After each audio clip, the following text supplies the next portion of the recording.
Medan Niaga 1 merupakan kali kedua kita adakan setelah bersiaran 3 tahun yang lepas. Dan pada kali ini kita membawa kelainan sedikit dengan kita membawa wakil-wakil usahawan-usahawan daripada negeri Pulau Pinang. Kebukaan yang gemuruh kepada wakil daripada Pulau Pinang.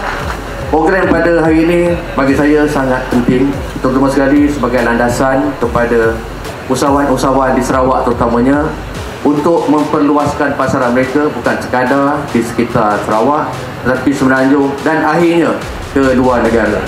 Dan saya berharap usahawan-usahawan di Sarawak akan terus meningkatkan kualiti, menjaga kredibiliti mereka sebagai pemegang yang boleh dipercayai untuk terus bersama-sama kita di arus perdana.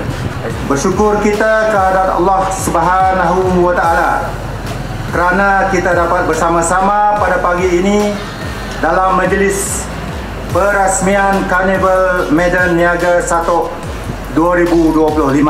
Saya ingin mengucapkan tahniah kepada pihak penganjur, agensi-agensi terlibat serta semua usahawan dan penggiat industri tempatan yang menjadikan karnival ini sebagai platform memperkasakan ekonomi rakyat. Dengan ini, dengan lafaz yang mulia, Bismillahirrahmanirrahim, saya meresmikan majlis perasmian Karnival Medan Niaga 1 2025.